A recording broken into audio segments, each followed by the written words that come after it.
Hi, I'm Michael Appel. I'm in discussion with Stephen Gruzd, head of the Russia-Africa project at the South African Institute of International Affairs.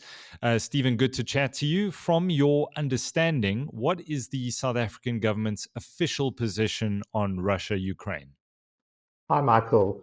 South Africa's official position is we are calling for a ceasefire, we are calling for mediation, we are calling for conflict resolution, and we don't want to be seen to be picking one side or the other.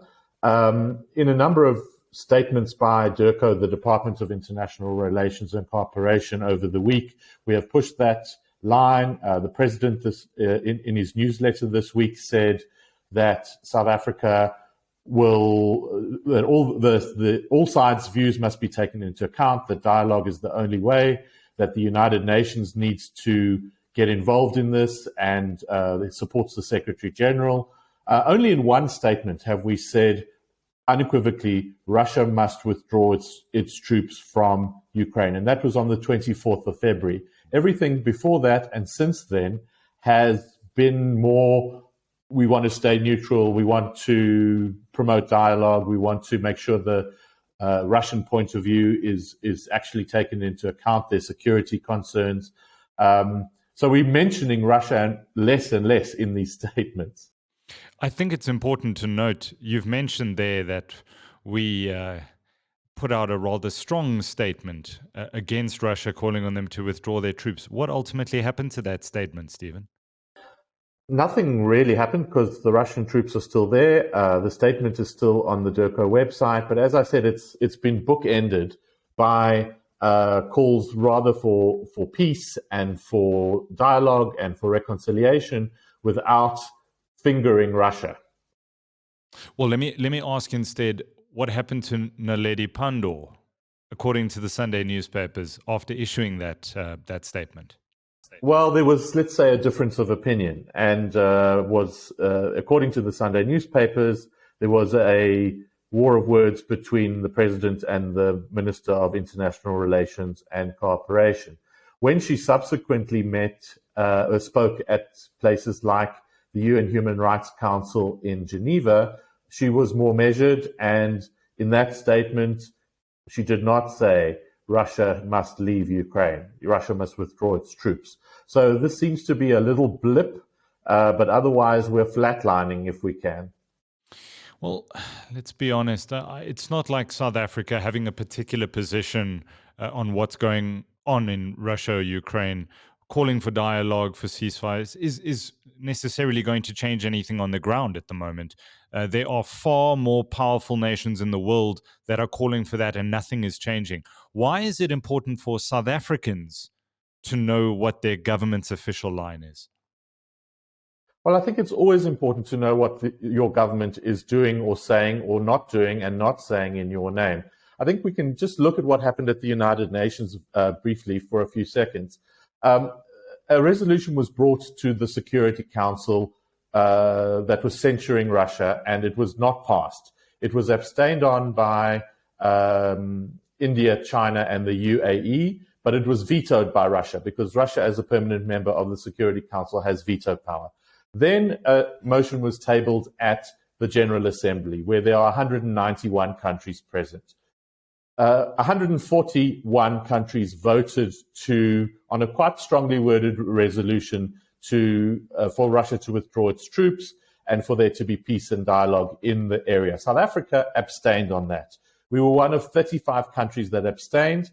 6 countries voted no, including Russia, North Korea, Syria, Eritrea, and a number of African countries. 8 of them were actually not even in the room when the vote was taken. So to get back to your question, I think it is very important for citizens to know what our government's official line is, why it says what it says. We voted for this government and they represent us. And if citizens don't agree with what government says, I think they're within their rights to question that, whether it's on social media or in the media or protest, or we wait until the next election. But foreign policy issues are important.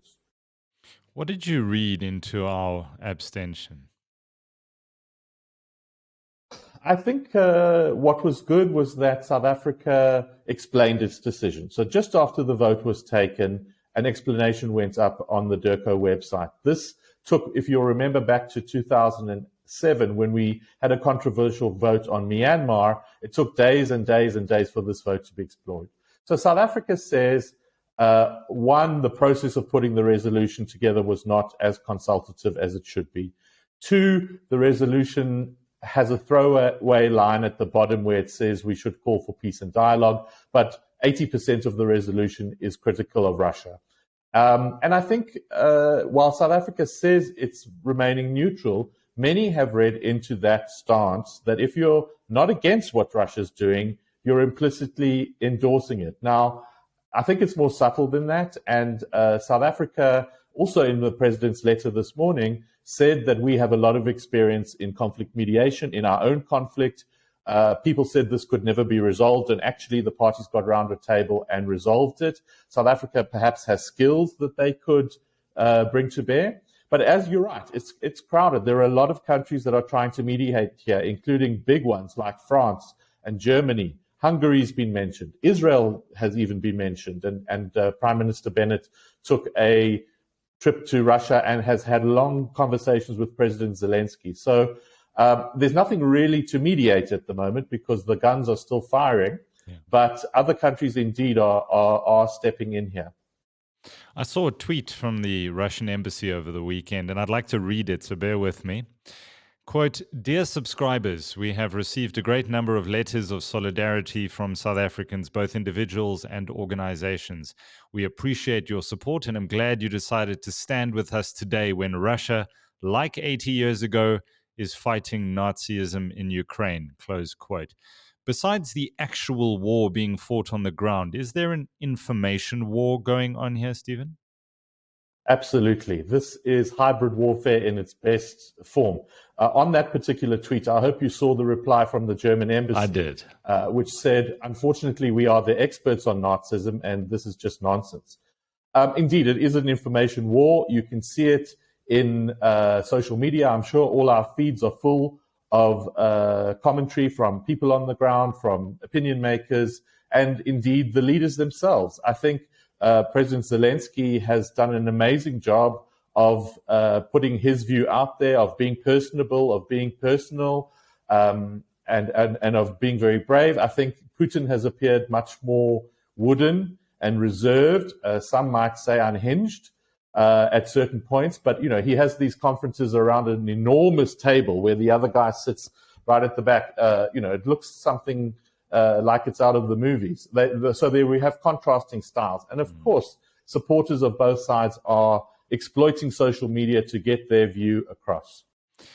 Now, you've written a great opinion piece a few days ago about South Africa's seemingly position of quiet diplomacy and how we appear to be very hesitant to, as you say, even use words like war or to name Russia in certain statements.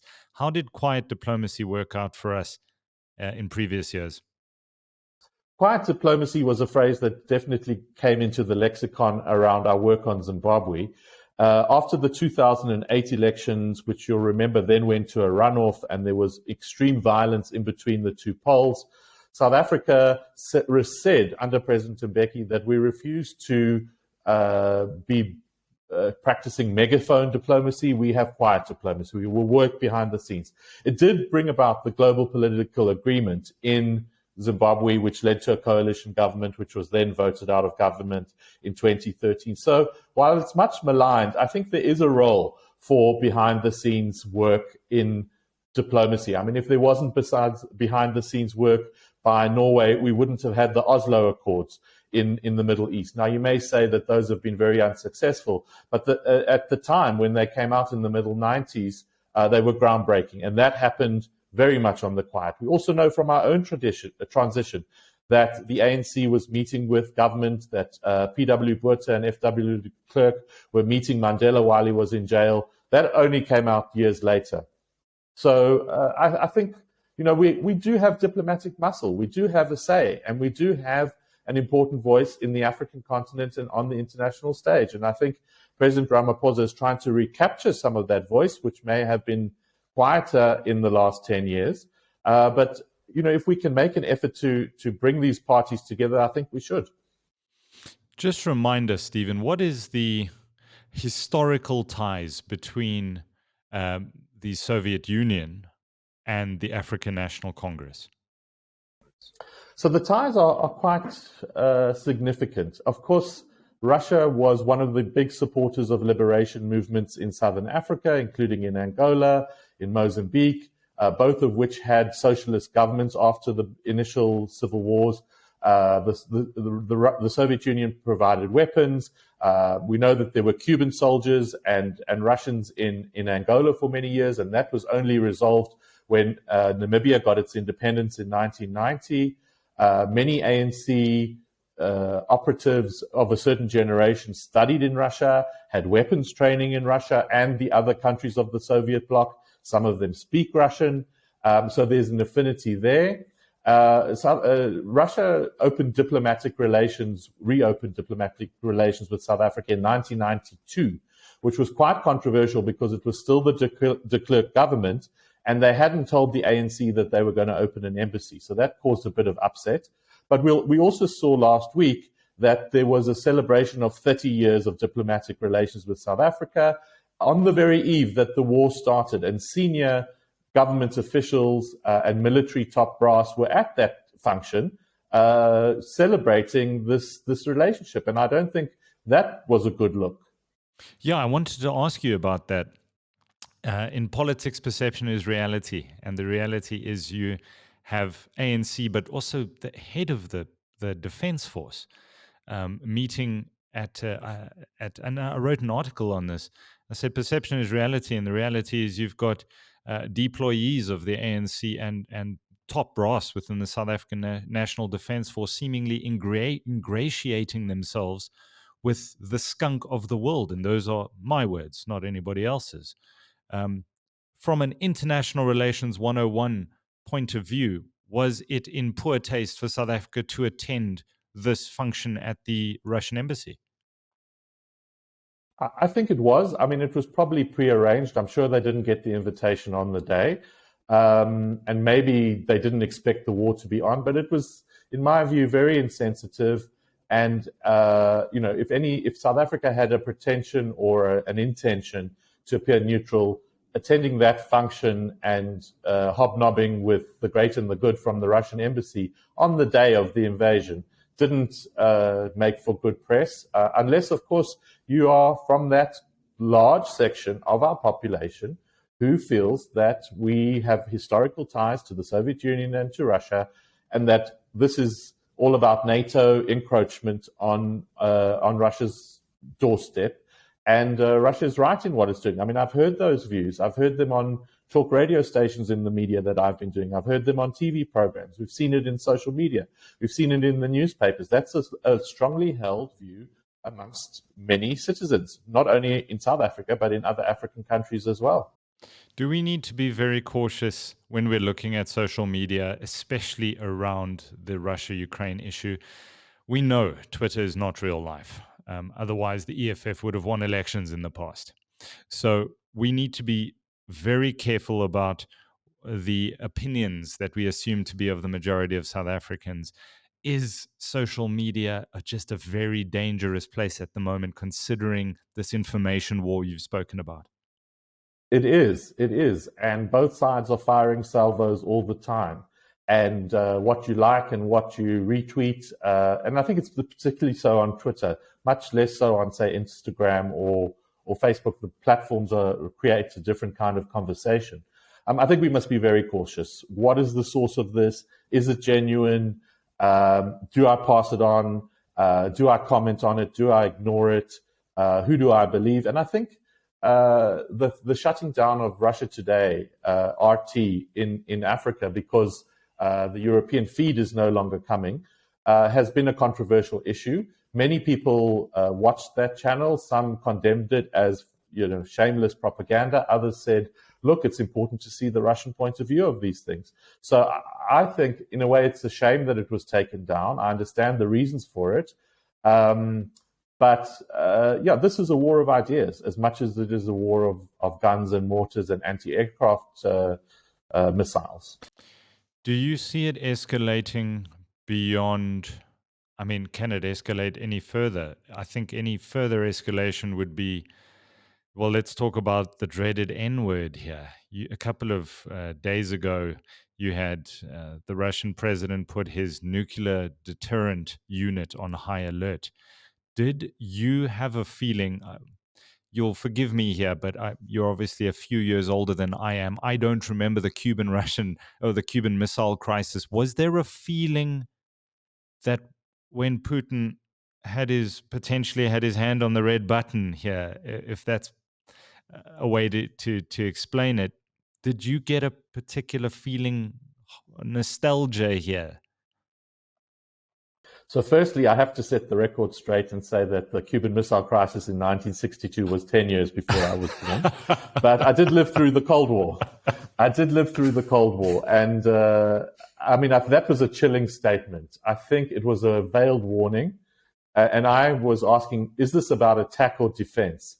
It was a veiled warning that just hold on a second. We have nuclear weapons. Would he use them? I mean, they have not been used in battle since 1945 when they were dropped on Hiroshima and Nagasaki, but they remain extremely destructive weapons. I think that anybody who would contemplate nuclear war would be at the end of their options. It's very worrying that plants like Chernobyl and others have been taken by Russian soldiers.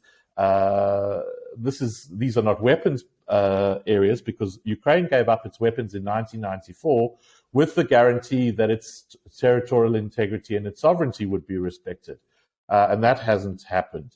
Look, do I think there's impending nuclear war? No. Can this spread? Of course it can spread. But I think if it were to go to the Baltic states or somewhere like Georgia or Moldova, that would change the whole game. And if it was a NATO state that was attacked, and they have 30 members, many of them in Eastern Europe, if it was a NATO state that would be attacked, NATO is obliged to respond. And then, I don't want to be a prophet of doom here, but this could be a world war if that happens. Many people, I think, didn't think this would happen when an Austrian prince noble was shot in Sarajevo in 1914. Within 2 months, the world was in the Great War and millions of people died. So I never say never, but I think all sides are also trying to contain this, not to go beyond Ukraine. The North Atlantic Treaty Organization, NATO, do you believe that they are doing everything humanly possible, even at the potential of looking weak, as so many of people have called them? Zelensky he's been begging for help from NATO. Is there a policy of they just keep backpedaling? I wouldn't say appeasement, but they are trying absolutely everything within their power not to get into an open war with Russia. That's true. And, I think they've done a lot more than what happened in 2014. Remember, this conflict's been going on for 8 years. Some may say it's too little, too late. I think they're very supportive of the sanctions, and they're very scared of this escalating. So they ruled out a no-fly zone because, as we learned from South Africa in Libya in 2011, a no-fly zone means you shoot enemy planes out of the sky. And if that were happening, I think Putin would be very much within his rights to say they've escalated the war if you have NATO troops firing Russian planes out of the sky. So there's only so much that they can do short of being involved. I mean, NATO itself is not arming the Ukrainians, but some of its members are doing so. And Zelensky appealed for airplanes, and NATO has said, well, if you've got airplanes and you want to give it to them, give it to them. So, but NATO, for all its existence, has mainly been a defensive alliance. Of course, it was involved in Libya in 2011. It was involved in the bombing of Yugoslavia in the end of the 90s, in the Bosnian War, in the Balkan War, sorry. So it has fired shots previously. But, the other point to make is that NATO has been on Russia's border since 1949 when it was formed, because Norway is a member of NATO, and Norway shares 196 kilometers of border with Russia, still to this day. So to say that NATO expansion is the reason for this war, in my view, is not accurate. I've seen a lot of images, the equivalence being drawn between Adolf Hitler and Vladimir Putin. They're calling him Putler. Is that a fair comparison, do you believe? I think any comparison to the Nazis is dangerous, but he is acting in the way that dictators and power-hungry megalomaniacs who are looking for Lebensraum or to subdue states into puppet governments and vassal states. I think we've got to be very careful, because the Nazis were responsible for the Holocaust. They were responsible for upending the whole of Europe. I think we just need to be very careful. I can see why people might want to draw comparisons, but I personally would prefer not to use that. That's not to diminish the seriousness of the situation, but analogies can sometimes go wrong, and I think one must be very cautious here. It's a difficult question to answer, but I'm going to ask it anyway. What do you believe is Vladimir Putin's endgame here? So I think two things. One is he wants an uninterrupted land bridge between Russia proper and Crimea, because at the moment it's almost it's a peninsula, but it's an island that doesn't have a connection to Russia proper. So I think that's one of his aims. And I think, secondly, he wants to install a Moscow-friendly regime in Kiev, one that is never going to join the European Union, that is never going to join NATO, and that will be a similar state to Belarus, which has a leader that is very close to Moscow in his view. I think that's the aim. I think they also want to try and take out as much of Ukraine's weapons as possible. And they want to enhance the security of Russian speakers in the Donbas region. But it's arguable that doing this is going to ensure their prosperity and their continued existence. With the sanctions, with the terrible war, I'm not sure things are going so well for those Russian speakers in the Donbas.